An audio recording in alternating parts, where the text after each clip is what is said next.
Halo semuanya, balik lagi di Our Special Program Bounce Podcast bersama gue Indra Ilham Riyadi selaku representatif dari Bounce Indonesia. Yang dimana hari ini tuh istimewa banget karena kita bakal ngebahas 15 tahun perjalanan dari Bounce Creative Agency ini, ya kan? Yang udah melakukan tantangan, kita udah ada perkembangan sampai kesuksesannya juga. Tapi nggak cuma sampai situ, kita bakal ngebahas tentang company culture-nya, visi misinya, dan apa sih yang bakal menjadi next action plan di tahun-tahun ke depannya gitu. Nah di sini gue nggak sendirian, gue ditemenin oleh sosok yang udah cukup terkenal bisa dibilang gitu kan. He's our mentor, he's very humble. Please welcome our CEO Pak Majin. Thank you. How are you Pak Majin? Good. How's everything? All good? Yes. Lama nih kita nggak ketemu kayaknya ya. Enggak, tiap hari ketemu. Oh, tiap hari ketemu ya kita ya? Ya udah lama gue nggak ketemu deh gitu. Nah Pak, kalau lo ngomongin 15 tahun perjalanan Bounce Agency gitu ya. Apa sih yang menjadi momen paling menentukan buat lo gitu ya? Dari awal lo berdiri sampai sekarang, mungkin boleh di-share. 15 tahun lama banget ya. Ada banyak sebenarnya.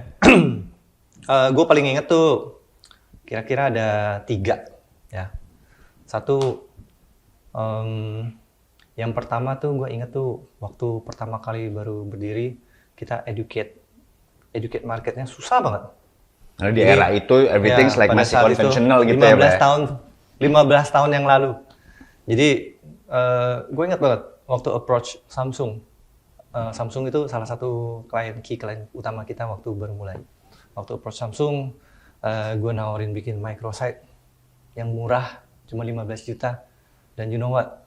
Mereka menolak itu dan mereka decide untuk, mendingan gue bikin, budget gue mendingan bikin brosur 50.000 eksemplar aja, terus gue sewa SPG, terus gue bagi-bagi aja deh di Xerox Mas gitu. Yang which itu lebih mahal daripada 15 juta loh. Definitely. Kan? Definitely. Okay, it's crazy. Yeah. So educate market ke digitalisasi itu one of the sangat memorable lah waktu itu. Terus kedua, seiring berjalan juga kan company berubah terus kan. Gue juga inget tuh memorable banget. Kedua tuh adalah waktu kita mau transformasi dari digital agency menjadi creative agency. Okay. So setelah transform kita akhirnya kan menang tuh menang Independent Agency of the Year di 2015. Ya itu momen-momen yang membanggakan lah gitu. Tapi 2015 udah 10 tahun yang lalu juga. Yep. Terus ada juga momen-momen yang ini juga sangat challenging dan terekam banget, yaitu waktu menang Singapore Airlines sama Singapore Airlines, Changi Airport. Okay. Itu kan dua-duanya perusahaan Singapura ya. Dan kita berjuang banget untuk menang, kita targetin banget. Jadi untuk dua-duanya kita tuh pitching sampai berturut-turut 2 tahun karena kalah. Jadi tahun pertama kita pitching Singapore Airlines kalah. Tahun kedua kita ikut pitching lagi, akhirnya menang. Changi Airport juga sama. Tahun pertama kita ikut pitching kalah. Karena Singapura itu market yang challenging, Pak ya, menurut gue ya. How to convince them with the ideas and everything and strategy gitu ya. Slightly ada beda culture juga sama kita. Okay. Jadi kita mesti adapt ke mereka. Dan mereka juga kan lebih fast pace juga kan, to the point, jadi agak sedikit berbeda sama culture Indonesia gitu. Right. Jadi gue bilang ke tim bahwa kalah, yaudah nggak apa-apa, kita ikut lagi, tahun depan ikut lagi, gitu. Dan alhamdulillah ya tahun kedua kita menang. Okay. Dan ketika menang pun itu nggak sesimpel menang gitu, karena waktu yang Changi Airport ketika menang pun kita harus transformasi total karena tim kita nggak setup untuk handle klien Singapura. Oh, okay. Jadi gue bilang ke tim, ini udah rezeki udah di depan mata nih, ayo take it or leave it gitu. So semuanya harus berubah dan tim internal juga willing, kita sama-sama semangat untuk transform sesuai dengan structure yang dibutuhkan Changi Airport pada waktu itu. Gitu. So ya, justru dengan transform begitu begitu kembali ke klien dan klien happy banget. Oke, this is what we want. Makanya sampai hari ini Changi Airport, ya, Changi still Airport one of the- still one of The maintain our key client that we clients, maintain gitu ya. setelah 8 tahun lebih ya. Jadi momen-momen tadi tuh sebenarnya mengajarkan kita untuk starting awal-awal tuh mesti berani berubah gitu loh, berani berubah dan pantang menyerah karena ikut pitching terus gitu. Wah, itu bukan lagi sih, Pak. Hari-hari kita Ya. lihat tuh. Nah, Pak, ini menarik ya. Kalau misalnya gue lihat dari list klien-kliennya Bounce gitu ya, most of them itu secara relationship-nya tuh lama banget gitu. Mungkin lo boleh share nggak sih, Pak, kayak how you make that happen and ya, I don't know. Apakah emang mereka segitu trust-nya sama Bounce atau emang you have a special relation with them atau gimana gitu, boleh di-share juga nggak, Pak? Sebenarnya kita kan selalu punya prinsip ini ya, apapun yang dikerjakan itu harus fokus kepada client success gitu. Right. So client success is agency success gitu. Dengan put client success di depan dan mostly apa yang dikerjakan kita buat klien juga kan pasti benefit atau impact terhadap bisnisnya mereka ataupun result buat mereka. Ya, mostly dengan prinsip seperti itu semuanya long run sama kita. Yang paling lama sekarang Changi Airport, Acer, terus Wuling is one part of the key clients yang emang part of the key clients, long term 4 tahun. banget. From the very beginning ya, seinget gue ya. 2017 ya kalau nggak sih? Changi 8 tahun, Acer 8 tahun juga. Iya. Wuling 4 tahun. Enggak dong, Acer dari zaman gue jadi account 2014. Ya, around itu. Itu udah 11 years, right? Harusnya? 8 lah. 8 sampai 10 tahunan ya. Nah, I mean itu udah, ya lu bisa maintain itu menarik banget buat gua gitu kan. Nah, kalau lu ngomongin, tadi kan milestone-nya gitu ya, Pak ya. How about the leadership style? Kayak dari tahun pertama yang mungkin lu harus terjun langsung, how to manage the team, set up the department and everything. SOW, is that very easy gitu? Nah, lu boleh share nggak tuh, Pak? Leadership style tuh kayak gimana sih gitu? Ya. So, ada pepatah bilang leaders yang hebat itu justru menghasilkan pemimpin-pemimpin lagi penerusnya gitu. So ini pengalaman belajar dari pengalaman pribadi, it happens ya. Jadi dari awal kan Bounce baru berdiri tuh dengan 9 orang, semuanya kita kerjakan sendiri. 9 naga, oh bukan? Ya, 9 naga itu semuanya kita kerjakan sendiri. Waktu gue inget banget, gue bikin kreatif sendiri, proposal sendiri, bikin desain sendiri, bikin penawaran sendiri, akuntingnya juga sendiri, HRD-nya juga sendiri, legalnya sendiri, semuanya sendiri. Nah, terus client service juga gue sendiri. Dan ya intinya semua dikerjakan sendiri. Sampai satu titik kita gain a lot of tractions, dari klien juga happy gitu kan. Satu titik gue merasa, wah kalau gue mau handle lebih banyak klien gimana caranya nih? Gak mungkin kan gue sendiri handle, selama ini waktu udah kepake semua kan untuk mungkin 1-2 klien. Terus kalau mau punya 4 klien gimana? Punya 6 klien gimana? 10 klien gimana? Ya akhirnya dibangunlah sistem delegasi, dibangunlah sistem transform lah ya. Transform untuk menduplikat apa yang works kemarin untuk dikembangkan. Jadi dari sana berasa tuh bahwa sistem yang baik dan tim yang baik itu bisa bantu kita untuk berkembang dan do more gitu loh. Okay. Jadi tugas sekarang akhirnya dari dulu yang bikin sendiri semuanya, ya udah sekarang mostly jadinya scouting team yang potentials dan train them dan make them leaders gitu. So you create another leaders yang di bawah lo selama 15 tahun perjalanan ini. We have to do that. Okay. Nah, I believe kan lo udah bikin sistemnya, lu udah tadi ya, you creating another leaders gitu. For me, what makes it challenging is the company culture-nya yang lo bangun itu seperti apa, and how you operating this ya, as in Transwell gitu Pak. Tadi sempat bilang ya bahwa yang client success is a agency success ya. So memang one of the culture adalah memang client success. Terus kedua itu adalah empathy. Nah, kita kan jual service ya, so empathy is very important. Ketiga itu ownerships. Ownerships. Dan terakhir pasti kita harus agile. Jadi client success, empathy, ownership sama agile. Ini menarik nih kata-kata lo yang ini, maksud gue, can you elaborate more gitu Pak ya? Agile tuh, what is agile and how important it is gitu? Yes. Gue coba singkat ya, dikit-dikit satu-satu itu. Client success udah definitely lah, bahwa kita memang mesti apapun yang dikerjakan mesti sukses buat klien. Dengan begitu they will come back to us again karena we solve their problem. Terus dua, empathy. Tiga, ownership. Empathy dan ownership ini case yang gue sering ketemu di lapangan sehari-hari. Bahwa tim itu begitu, tim Bounce itu kalau mengerjakan project itu passionate banget.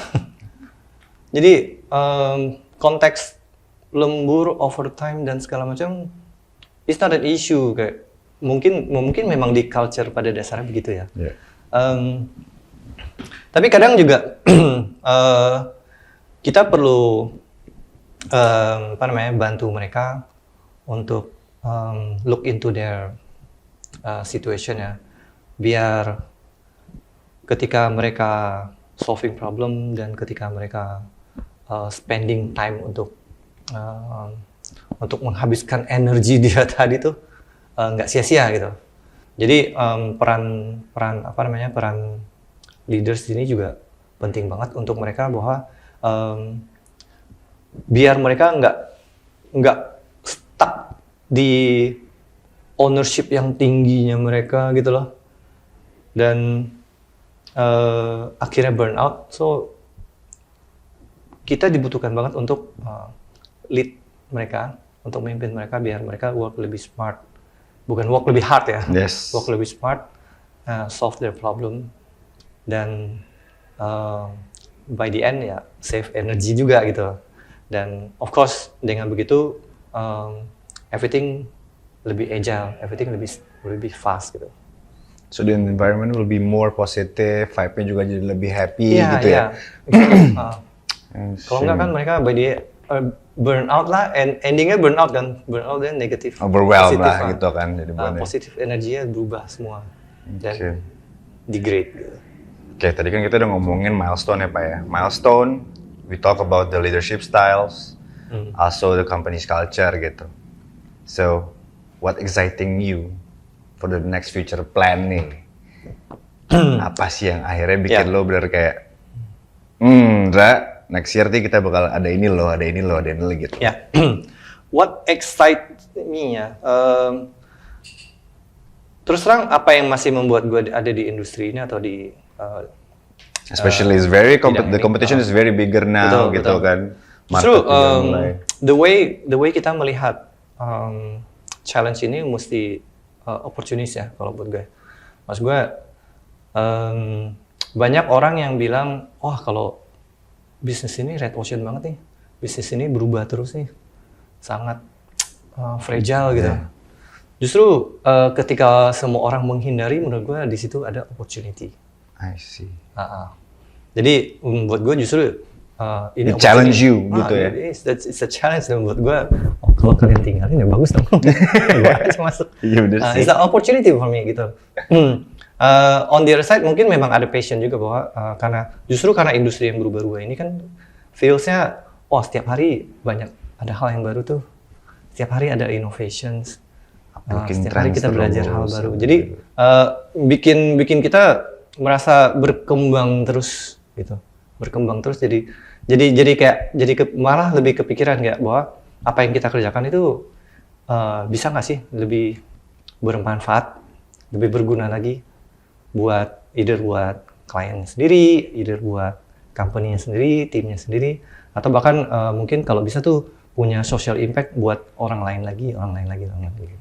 So dengan thinking seperti itu yang mungkin ya keeps ada terus gitu, jadi pengen lagi gitu. Because you overlooking this situation tuh tiap Yeah. hari gitu kan, jadi bikin lo makin tajam, makin expert lah gitu Ya, kasarnya. jadi justru kadang kalau ngobrol sama teman-teman lain yang di bidang yang berbeda, justru bukan merasa sok pintar ya, tapi merasa mereka masih ngomongin hal yang itu, mereka masih ngomongin hal yang itu. So jadi ada rasa pengen, tau nggak, ada yang ini loh, ada yang baru loh gitu. Jadi trigger So, untuk kita jadi up to date nah, terus gitu kan. Exactly. Nah, tadi kan udah ngomongin itunya, tapi future plans-nya nih Pak, boleh nggak sih di-spill kayak, what's next man, gitu kan? Apa sih yang bikin orang-orang nunggu nih? Exactly. Kita sekarang memang udah masuk ke Q4, planning Q4 dan planning tahun depan. So ada beberapa plan expansion besar di tahun depan. Mungkin looking forward, berasa in detail mungkin nggak di-share di sini, tapi sekali lagi pengennya sih expand, bikin some expansion, biar semua tim yang involved sini juga bisa terlibat, tim-tim Bounce ini bisa terlibat dan punya opportunity yang lebih banyak ke depannya. So nantikan plannya nanti. Tuh guys, bakal ditunggu ya. Akan ada update selanjutnya di tahun ke depan. Mungkin Q1, Q2 Pak? No, Q1 nanti. Q1 tuh ya? So Q4 ini kita on the move menuju ke sana. So I believe this period lagi prosesnya development sama finalize for what's next gitu ya? Betul. Exciting. Oke, kalau kita ngomongin pertanyaan terakhir. Ya, tadi kan gue nanya mulu gitu Pak. Apa sih yang jadi best advice lu nih buat teman-teman, baik itu internal atau mungkin teman-teman partnership kita yang udah bertahun-tahun kita collab, even our clients gitu. What is your advice for this? 15 tahun definitely gue mesti kembalikan kepada tim ya, karena tanpa tim yang sekarang mungkin Bounce tidak ada 15 tahun ini gitu. Mau itu tim yang sudah join dari awal atau yang sudah berkarya di sini 10 tahun, ataupun tim yang sudah S1, tim yang sudah S2, maupun siapa tuh ya S2 ya? Kalau kita boleh tahu siapa tuh guys tuh? Maupun tim-tim yang ya istilahnya sudah lulus dari Bounce. Jadi definitely put appreciation buat semua tim yang sudah pernah berkarya di Bounce, dan tidak lupa sama klien-klien yang sudah loyal dan sudah berjuang sama kita selama ini gitu. Tepuk tangan buat teman-teman Bounce dulu dong. Yang udah berjuang selama bertahun-tahun. Ya, putting aside appreciation itu, moving forward ya. Gue rasa 15 tahun pertama bisa jadi fondasi yang kuat ya buat Bounce. Jadi gue berharap 15 tahun ke depan, maybe 20 tahun ke depan atau 30 tahun ke depan bisa jadi panggung atau tempat berkarya kita yang lebih besar lagi. Let's make another and maybe bigger impact to the industry. Gitu. Exciting. Mungkin ini gue cukup deg-degan dengernya tadi ya. Kalau emang bakal next itu kita bakal, I believe kayak will becoming kayak grup network yang besar, mungkin kayak another agency yang ada di luar ya, yang sifatnya global atau regional gitu.